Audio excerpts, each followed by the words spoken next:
नाज़रीन अस्सलाम वालेकुम, मैं हूं चौधरी एजाज और आप देख रहे हैं प्रोग्राम होना क्या चाहिए। आज यौम पाकिस्तान है, आप सबको पता है 23 मार्च है। हम खुशियां भी मना रहे हैं, लेकिन असल में आज हम सब के लिए सोचने का दिन है। नई जद्दोजहद के आगाज के लिए मनसूबाबंदी और हमें ये फैसला करने का दिन है कि हमारे आबाओ अजदाद ने, अकाबरीन ने, उस वक़्त की लीडरशिप ने क्या सोचा और हम किस तरफ आ गए। बड़ी सीधी सी बात है, आपको देखना होगा कि 23 मार्च 1940 उस वक़्त क्या हालात थे। मैं इंतहाई मुख्तसर आपके सामने वो इसलिए कि वो तालिब इल्म, वो सियासत के तालिब इल्म जो सियासत से जिनको दिलचस्पी है या पाकिस्तान के साथ जिनको मोहब्बत है, या वो लोग, और हर पाकिस्तानी को है। मैं इसलिए कह रहा हूँ कि तारीख से सबक हासिल करना ये ऐसा ही है कि हर एक जो भी एक शहरी होता है उसके ऊपर फर्ज होता है। वैसे तो बहुत ज़्यादा आज खबरें हैं, लेकिन मैं थोड़ा सा वक्त इस बात पे लूँगा कि कैसे हालात से, आप देखें उस वक्त जंग जारी थी, सेकंड वर्ल्ड वॉर जारी थी। ये 1940 की हम बात कर रहे हैं। बमबारी हो रही थी हर तरफ, जर्मन जापान एक तरफ थे और सारे अमेरिकन अलाइड फोर्सेस, यूके खासकर फ्रांस को शिकस्त हो चुकी थी और अफरा तफरी का आलम था। वो कहते हैं ना कि आज़ादी करीब आ रही थी और जंग की वजह से आज़ादी जल्दी से करीब आ गई। अदरवाइज जो तारीख के तालिब इल्म है वो जानते हैं कि अगर हिटलर इत्तेहादियों को या अंग्रेज़ों को कमज़ोर ना करता तो शायद 1947 तक बरसगीर को आज़ादी ना मिलती। ज़रूर मिलती, लेकिन शायद 10, 15, 20 साल बाद मिलती। बहरहाल वो अलहदा चैप्टर है। उस वक़्त जो ख़ासकर मुसलमान जो लीडरशिप थी, जिसमें बंगाली मौलवी फजल हक थे, खलीकुज़्ज़मान थे और सर अब्दुल्ला हारून और नो डाउट कायद आज़म मोहम्मद अली जिन्ना, जिनका फैसला कुन के वाइटल रोल था। तो 23 मार्च 1940 को एक करारदाद जो पास हुई, एक करारदाद का ये मतलब है कि उस वक़्त की लीडरशिप ने, उस वक़्त के हमारे आबाओ अजदाद ने ये फैसला किया कि हम हिंदू के साथ नहीं रह सकते, हमें अलहदा। मैं आज भी अखबारात देखे 1940 के, कि आपको पता है ना कि सबसे अच्छी तारीख तो अखबारात में लिखी होती है। ज़ाहिर है 23 के बाद 24 को भी ये कॉन्फ्रेंस या ये जो जलसा था ये जारी रहा। तो 25 के अखबारात, 25 मार्च 1940 के अखबारात अगर आप देखें, उस वक़्त जो इनकला और बहुत सारे उर्दू अखबारात थे, तो उनमें है कि मुस्लिम जो इलाके हैं वहाँ मुस्लिम हुकूमतें कायम होंगी, हुकूमत नहीं। तो उनके ज़हन में एक मुल्क नहीं था, जो मैं हाईलाइट करना चाहता हूँ। और ये इसलिए भी कि ये अंग्रेज़ों ने पूरे बरसगीर के ऊपर बड़ा जुल्म किया। वो लोग जो समझते हैं ना जी कि हाँ जी ये एक मुल्क क्या ये वो करारदाद थी, ऐसा नहीं है। आप देखें कि हुकूमतें के आज़ाद, जहाँ जहाँ मुस्लिम अक्सरियती सूबे हैं वहाँ आज़ाद हुकूमतें कायम होंगी। तो बहुत सारे ममालिक का जो असल तस्वर था। बहरहाल वो तो है तारीख का हिस्सा है जो हुआ।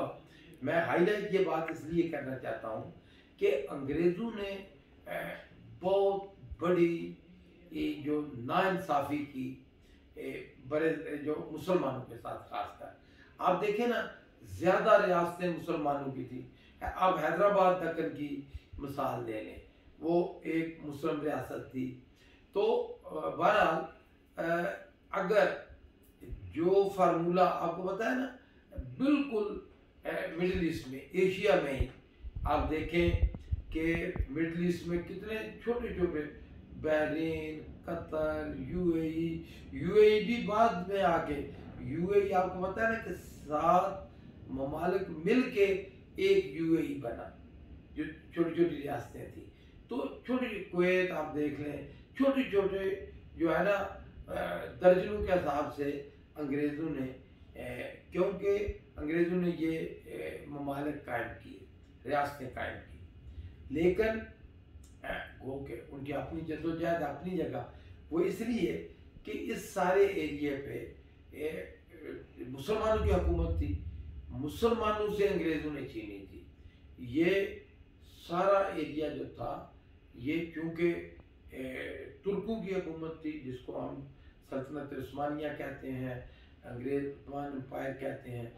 तो ये जो सारा इलाका था, तो वहाँ अंग्रेज़ों ने छोटे छोटे ममालिक कायम कर दिए, और आप देखें कि वहाँ कितनी खुशहाली है। लेकिन हम देखते हैं कि हिंदुस्तान अब तरफ आए, कभी भी हिंदुस्तान, आप तारीख देख लें, एक मुल्क नहीं था, छोटी छोटी रियासतें थी, राजवाड़े थे, छोटी छोटी रियासतें थी। इवन जब मुस्लिम रूलर थे, मुगल थे, तो हिंदुस्तान मुत्तहिद हुआ, लेकिन फिर भी छोटी छोटी रियासतें, छोटी छोटी, वो हर वक्त वो सरकशी करती रहती थी, और वो एक तरह से आज़ादी थी। ओवरऑल उनके ऊपर एक रूलर होता था। फिर जब अंग्रेज आ गए, तो आपको पता है कोई तकरीबन 400 से बल्कि 500 से ज़्यादा रियासतें थी, जिनके अपने सदूर थे, वज़राए आज़म थे, और जिनको बाकायदा दुनिया तस्लीम करती थी। इनके आपने देखा होगा, आपने सुना होगा कि हमारे बिल्कुल पाकिस्तान में, जो कि अगर मैं मिसाल दूँ तो भावलपुर रियासत थी, तो भावलपुर का वज़ीर आज़म था, सदर था, पूरी दुनिया उनको तस्लीम करती थी। इसी तरह आप देखें हिंदुस्तान में जितनी रियासतें थी, सबको पूरी दुनिया, अमेरिका, बरतानिया, इटली, फ्रांस, जो जो हुकूमतें थी, वो सारी उनको तस्लीम करती थी। तो नाज़रीन, अंग्रेज़ों ने बदयांती क्या की कि उन्होंने तकसीम का ऐसा फार्मूला कायम किया, और हिंदुस्तान, हिंदू को खुश करने के लिए उन्होंने इतना बड़ा हिंदुस्तान बना दिया, और यहाँ से सारी मुसीबतें जन्म ली। यहाँ से देखें ना, अब हिंदुस्तान इतना बड़ा मुल्क है, ये तो अल्लाह का ख़ास करम हुआ पाकिस्तान के ऊपर कि, और ख़ासकर हमारे, जो मैं सलाम पेश करता हूँ अफवाज पाकिस्तान को और पाकिस्तानी साइंसदानों को, जिन्होंने एटमी हथियार बना के पाकिस्तान को नाकाबिल तस्कीर बना दिया।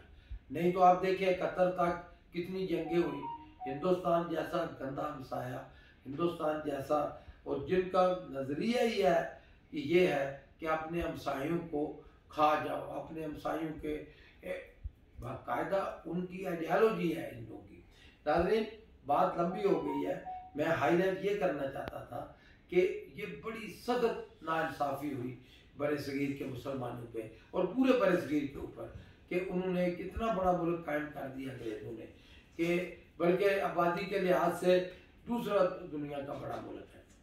तो लेकिन हमारे काबरीन ने जो ख्वाब देखा, और उस हवाले से ये तो मैंने बात की ना कि होना क्या चाहिए था, होना तो ये चाहिए था कि यहाँ भी 400-500 ममालिक कायम होते, तो फिर इस खित्ते में खुशहाली होती। लेकिन वो तो है तारीखी बदयांती थी, ना हुआ। अब जो पाकिस्तान हमें मिला, आपने देखा कि उसका क्या हाल हुआ। हमारे काबरीन ने जो ख्वाब देखा, और उस वक़्त की जो क़यादत थी, ऑल इंडिया मुस्लिम लीग, जो करारदाद पास हुई, जिसका मैंने आपको जिक्र किया। मैं यह बात, ये तारीख़ के तालिब इल्मों के लिए ये बड़ा ज़रूरी है कि ये वो मुस्लिम लीग नहीं थी जिसके आज, ये तो नून लीग है, नवाज शरीफ की मुस्लिम लीग है, और नवाज शरीफ एक बादशाह है ये, और उसके ख्यालात बादशाह जैसे हैं। और आप देख ही रहे हैं कि वो किस तरह की सियासत, कि उन्होंने सही मायनों में सियासत को बच्चों का खेल बना दिया है। अब आप देखें कि क्या ये वक्त भी आना था कि चोरी आपने की है, नवाज शरीफ के बेटों ने, सारे ख़ानदान ने चोरियां की हैं और गरीब आवाम का माल लूटा है। और जब उनको नैब बुलाती है कि भाई आओ हिसाब दो आके, तो वो कहते हैं उन्होंने कुछ, और ये ओपन, आप देखें ना, ये पाकिस्तान जैसे मुल्क में बर्दाश्त हो रहा है।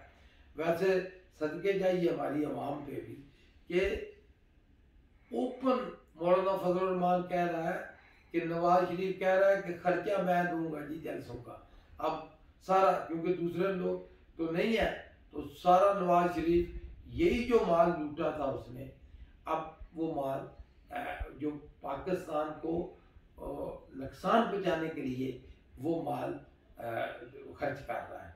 अब देखें, होना तो ये चाहिए कि भाई आपको एक अदारे ने बुलाया है, आप जाएं और जाके उनको अपना जाके जवाब जमा कराएं कि अपना जवाब जमा कराएं कि ये जो है ये मेरी रसीदें हैं, ये जो आप मेरे ऊपर करप्शन के इल्ज़ाम है, ये उसका जवाब है। लेकिन वो एक बाकायदा लश्करी और एक चूँकि ज़हनीत है कि आपने तसादम की राह इख्तियार करनी है, क्योंकि और कोई रास्ता नहीं, क्योंकि केस वो अपने इंजाम को पहुंचने वाले हैं। तो जिस तरह पहले नवाज शरीफ ने सुप्रीम कोर्ट पे हमला कराया, तो अब नैब पे हमले की मुकम्मल तैयारियां हैं। और आप देखें कि इसके अंदर आप अगर गौर से देखें तो तमाम पाकिस्तान मुखालिफ कुव्वतें उसके ऊपर मुत्तफिक हैं और वो उसके ऊपर तैयारियां कर रही हैं। और अब बड़ी तशवीशनाक खबर आई है कि देखें, अब रियासत मजबूर हो गई है कि वो रेंजर को इसकी जिम्मेदारियां दें। तो नाज़रीन, अल्लाह करे कि ये जो 26 मार्च है ये गुजर जाए और ये सुकून से गुजरे। और क्योंकि नवाज शरीफ खुद तो आपको पता है ना कि वो लंदन में बैठा है, वो महफूज है, तो यहाँ एक तरफ कोरोना है, दूसरी तरफ ये कौम को आपस में लड़ाएगा। और मिशन क्या है? मिशन सिर्फ ये है, एम क्या है कि मेरे केस माफ कर दो, इसके अलावा कोई और मुतालबा नहीं है। आज उसके केस, और देखें वैसे ये भी हमारी कौम को हजम हो सकता है कि ओपन झूठ बोल के, फ्रॉड करके कि मैं बीमार हूँ, कि यहाँ से वो फरार हुआ। बहरहाल नाजरीन, होना तो ये चाहिए कि तमाम लोग जो हैं वो इस सियासत को, इस गंदी सियासत को, इस तशद्दुद की सियासत को हमेशा के लिए नो कह दें। वैसे जिस तरह इनके साथ हुई है, जो इनकी ये पूरा अलायंस इन्होंने बनाया था, वो भी बड़ा दिलचस्प है। वो कहते हैं ना कि सियासत के सीने में दिल नहीं होता, तो अगर वो देखना हो तो ये जो पिछले 2-3 हफ्ता है हुए पाकिस्तान की सियासत में, वो बड़ा देखने के काबिल है। आपको पता है कि इन जो आपस में ये बैठे हुए थे सारा, नवाज शरीफ, मरियम, कोई वीडियो कॉन्फ्रेंस इनकी हो रही थी, तो बाकायदा इन्होंने बड़ी ही, वैसे बयान भी नहीं की जा सकती, इंतहाई घटिया बातें की जरदारी के बारे में। खैर जरदारी भी कोई महामसलूक तो नहीं है, वो भी एक माशाल्लाह बादशाह है करप्शन का, लेकिन फिर भी तहजीब जो है, या ख़ासकर जिसके साथ आप चल रहे हो उसके साथ तो कम अज़ कम इज़्ज़त एहतराम का लिहाज होना चाहिए। तो इन्होंने बाकायदा इंतहाई शर्मनाक बातें की जरदारी के बारे में, और जरदारी के ओपन कहा कि हम उसको बुरे इंजाम तक पहुंचाएंगे। अच्छा, अब वो वीडियो लीक हो गई और किसी तरीके से जरदारी साहब को मिल गई। फिर जरदारी ने जो हाल किया नवाज शरीफ का, वो सारी दुनिया ने देखा ऊपर। और जिस तरह उसने कहा, फिर उसने कहा कि नवाज शरीफ आप इधर आओ, आप हमें जेल भिजवाना चाहते हैं और आप भाग के उधर चले गए हैं। अच्छा, उसका जवाब फिर बड़ा दिलचस्प दिया मरियम ने।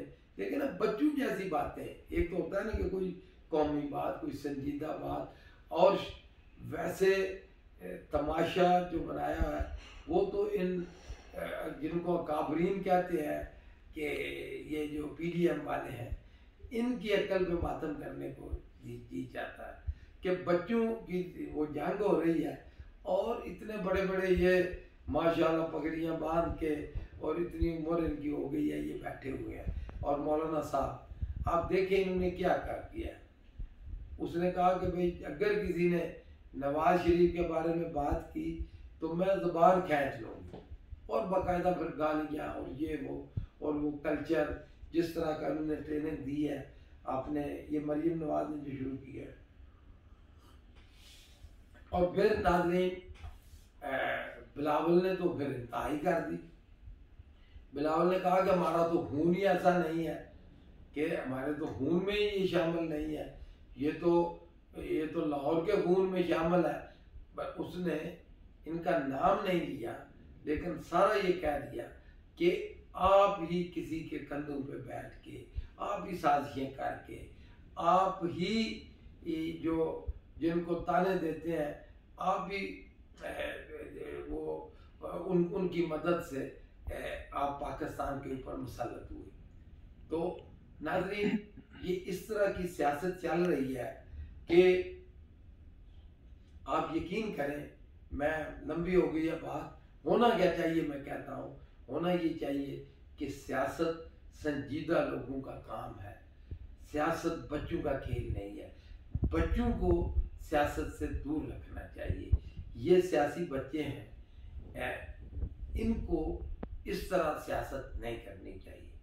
नाज़रीन, और बहुत सारी बातें हैं। बड़े आपको पता है पाकिस्तान की सियासत में तो कभी वो डल डे नहीं होता। लेकिन एक जो सबसे आम जो ज़रूरी बात मैंने आपसे शेयर करनी है, वो जिस तरह आपको पता है मैं तो एक सोशल वर्कर हूँ। अस्पतालों में मरीज़ों की खिदमत, अवाम की खिदमत। तो ये जो कोरोना की तीसरी लहर जिसको कह रहे हैं, ये वाकई ही बहुत ख़तरनाक है। आप देखें, आपके भी इर्द गिर्द कई दोस्त आप देखें, ये 1 साल पहले के कोरोना से बहुत मुख्तलिफ है। ये बड़ा संजीदा और बहुत ही गंभीर सूरत बन चुकी है। आप देखें कि जो लोग अब बीमार हो रहे हैं उनको बहुत ही इसके साइड इफ़ेक्ट और उनको बड़े ही जिसको कहते हैं ना गंभीर सेहत के मसाइल पैदा हो जाते हैं। तो तमाम बहन भाइयों से रिक्वेस्ट है कि एहतियात करें। और ये देखें ना जी, अगर ज़िंदगी रही, अगर ज़िंदा रहे तो सारे काम, शादियां ब्याह भी, धूमधाम भी, अगर कोई मजबूरी हो भी तो सादगी से शादी करें, ना ज़्यादा लोगों को बुलाएं और ना दोस्तों की और अपने रिश्तेदारों की ज़िंदगियां ख़तरे में डालें। तो नाज़रीन, आपको जैसे हमारे वज़ीर आज़म है इमरान खान साहब और मेरे कितने दोस्त हैं, सब के लिए दुआ है कि अल्लाह ताला सबको शिफा दे। वैसे वज़ीर आज़म के बारे में खबर आई है कि वो बहुत तेज़ी से वो रिकवर कर रहे हैं। नाज़रीन, इसके अलावा और बहुत सारी बातें थी, जिस तरह कि मैंने आपको ये पहले भी कहा कि अगर